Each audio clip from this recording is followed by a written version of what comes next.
مرحبا، كيفكم؟ اليوم عنا فخاد على الفحم. وهلا نحن اليوم راح نعملهم بطريقة جديدة، راح نجرمهم ونشويهم. وهلا راح نجيكم كيف الطريقة، وبعدين راح نتبلهم. وطبعا في شغل الدجاج اللي اذا غسلتوه حاولوا انه تحطوه بمصفاية مشان ينشف من المي، بكون افضل. وهلا نحن راح نجرم الفخاد.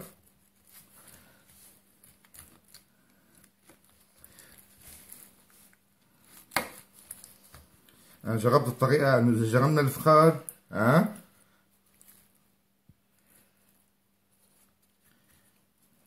عم تطلع انجح.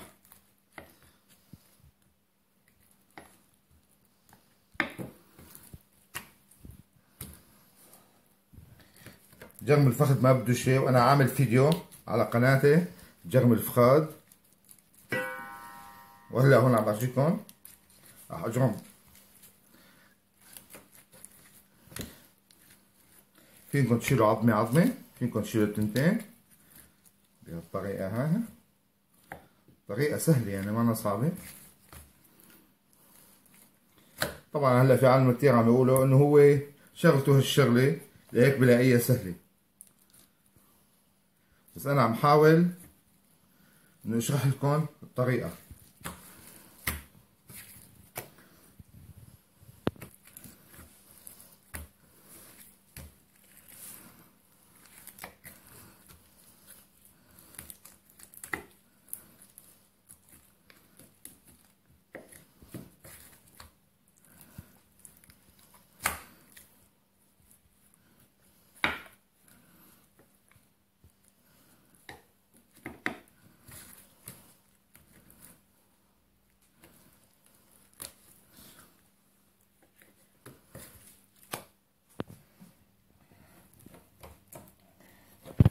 هلا بعد ما جرمنا الفخاد راح نقصه هيك بالنص.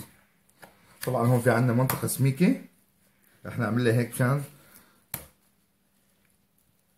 طبعا اللي حابب يقصها هيك بقصها، اللي حابب يخليها هيك. وهذا نفس الشيء كمان. تقريبا هاي سميكة شوي هون، شغلها مشان وهذا تقريبا متوازنة.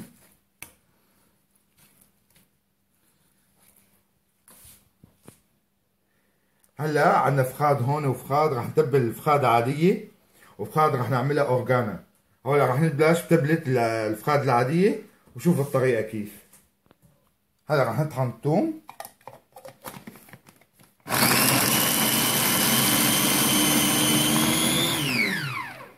طبعا ما عنده خلاط فينه يعملها على ايده، يعني ما بدق الثوم مظبوط وبحطها وبخلطها يدوي. هاي التبلة عادية، حطينا ثوم، راح احط معلقة صغيرة بهار ابيض او فلفل ابيض، واحط نص معلقة حبهال، واحط معلقة بهار كاري. بهار الكاري كثير طيب مع الدجاج وجربوها. هلا صار عندنا معلقة فلفل ابيض ونص معلقة حبهال ومعلقة كاري. هدول تقريبا التبلة ل3 كيلو. وراح احط معلقتين ملح، طبعا الملح حسب الذوق يعني. راح احط دبس الفليفلة تقريبا معلقتين صغار وحسب الطلب، يعني اللي حابب يحط اكتر.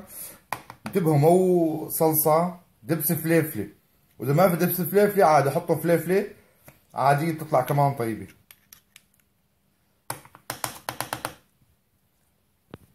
هلا راح نحط خل شيء بسيط، يعني تقريبا يعني بس هيك خلط، يعني تقريبا يعني اذا بالمعلقة معلقتين كبار، واذا بالكاسة او بالكوباي ربعة بس ل3 كيلو.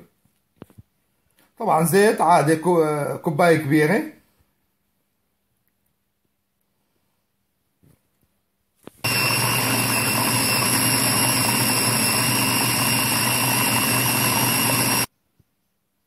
هلا التبلة خلصت، هلا راح احطها. هدول 3 كيلو فخاد تقريبا راح احط لهم معلقتين لبن، او بحب اكتر عادي. اللبن بيعطيه لون حلو انت عم تشوي الدجاج. احط الخلطة هلا. الخلطة كتير سهلة وبسيطة. طبعا في شغله اللي حابب يحط بهارات اكثر من هيك هو حر، يعني بحب البهارات وكذا، يعني هاي شغله ذوقيه.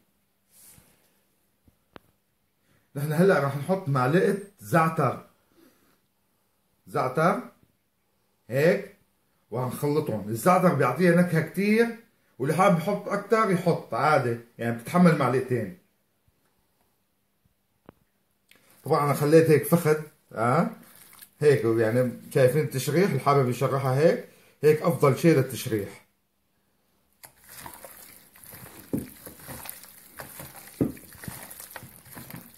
طبعا التبلة لازم تكون قبل بيوم او قبل بساعتين ثلاثة اقل شيء. مشان ايش؟ ويفضل انه تكون قبل بيوم. بتاخذ التبلة بتغب وبصير نكهتها اطيب.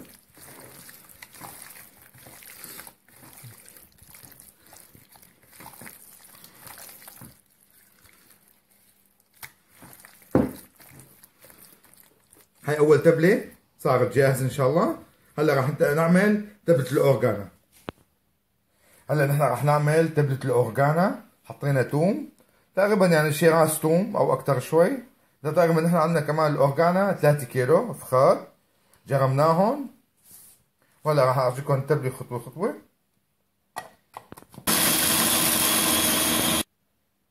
راح نحط معلقة صغيرة بهار ابيض، نص معلقة حبهان. هي كتير سهلة التبلة وما صعبة. في عالم كتير بفكروها انه صعبة، وهي اسهل من هيك ما في. وهنحط شوية خل، تقريبا خل كتير ما بتكتره، انه الخل بيبس الدجاج على الفحم بخليه يبس.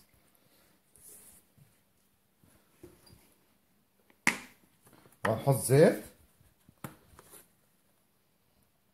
تقريبا زيت يعني كاسة. طبعا زيت اذا كان قليل كتير شوي ما بيأثر.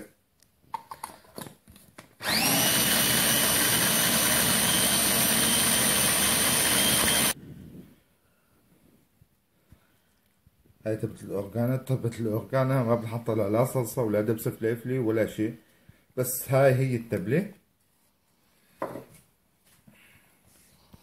وهنحط هاي الأورجانا غير الزعتر. الفكر انه الأورجانا هي الزعتر، لا، هاي الأورجانا. هنحط تقريبا معلقة كبيرة، معلقة صغيرة أو معلقة ونص. رح نخلطهم بهالطريقة هاي. طبعا بغض لكم التبلة إذا قبل بيوم أو قبل بساعتين ثلاثة يعني بكون أفضل.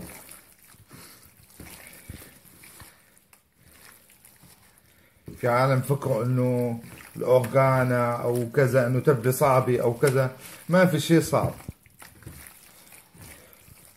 بس أكيد المطاعم ما بيعطوكم سرهم إنه عم يسترزقوا. إذا عرفتوا التبلات أنتو تبعت المطاعم بتصيروا ما تشتروا من عندهم. بس انا هون هلا بالمانيا مشان الشعب العربي وبالذات الشعب السوري يعرف بهالتتبيلات، لانه هون ما بكل الامكنه في مطاعم سوريه او شيء، مشان يستفيدوا ويصيروا يتبلوها ويستفيدوا. هاي هلا تبلة الاورجانا. حاسين نحط ملح، سامحونا، تقريبا هدول بدهم شي حوالي معلقة ونص صغار ملح. رح نحركهم مرة ثانية. معلش الواحد بينسى، جل الذي لا ينسى. نقعد نخلطهم هيك.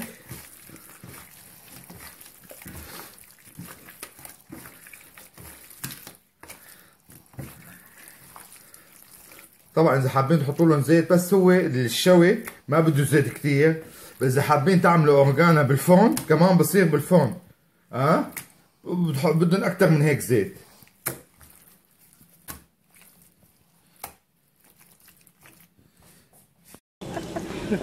عم نعمل هلا الفخاد الاورجانا على الفحم، عم نشويهم.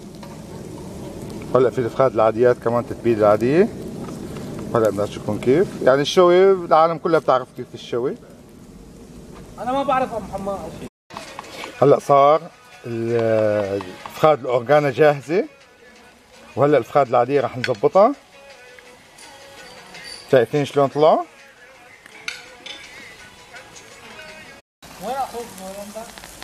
هلا هاي الفخاد كمان على الفحم، قطعناها جرمناها وقطعناها بهالطريقه. بتستوي اسرع ان شاء الله. ولا تقريبا استوى. هاي فخاد تبلتها موجوده، هاي فخاد عاديه تبله.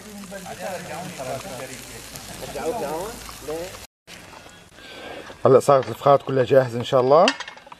اذا عجبكم الفيديو دعمونا بلايك وشاركوا بقناتنا. اهلا وسهلا.